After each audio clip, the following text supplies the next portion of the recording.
Attention, pour tous ceux qui me connaissent, ce TikTok peut vous choquer. Je vous préviens d'avance, les gars. J'ai tout coupé. J'ai commencé mes locks en 2016, en 2026. J'en ai plus.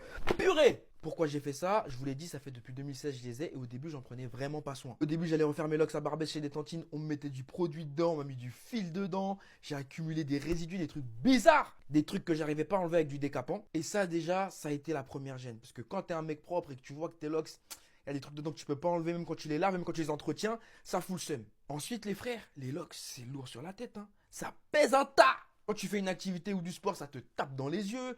Quand tu dors, tu dors dessus, t'es pas à l'aise, tu ressens pas bien le coussin, même si tu mets un bonnet, c'est compliqué. C'est pour ça que moi, des fois, j'aimais bien les couper pour les avoir courts, mais ça repoussait trop vite. Et en vrai, les mecs, sans faire l'ancien, les locks, c'est une philosophie, c'est une énergie, c'est une... Je sais pas comment vous expliquer, les locks, c'est vous-même, vous savez l'ambiance. Donc moi, comme j'ai passé 10 ans avec, et j'ai vécu le décès de mon daron, plein de décès, plein de trucs qui m'ont vraiment marqué, et là, l'année 2025, franchement, c'était... Oh, c'était trop pour moi. Des trahisons, des manques de respect de personnes que j'aurais jamais pensé, ils auraient pu me faire ça. Des personnes, genre vraiment, j'ai donné ma vie pour eux. Du coup, je me suis dit, ah ouais, le monde est méchant. Bah très bien, on va couper comme ça toutes les dingueries d'avant, là, on laisse ça dans le passé et on commence 2026 sur de nouvelles bases.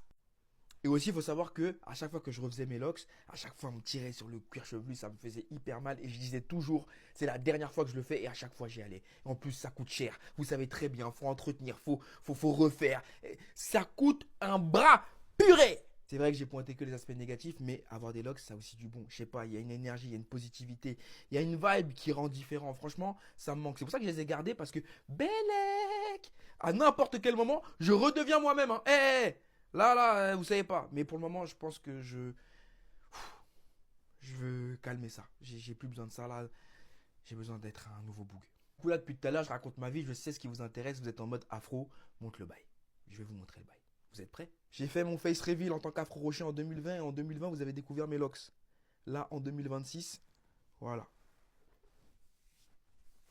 Afro n'a plus de locks. Afro est un Renoir chauve. Mais en vrai, ça va. Je ressemble juste au frère de Michael Scofield, mais sinon ça va. J'ai voulu uniformiser pour que bah, voilà, je puisse faire d'autres coiffures après. Mais voilà, je suis un nouveau boug. L'année 2026 commence bien.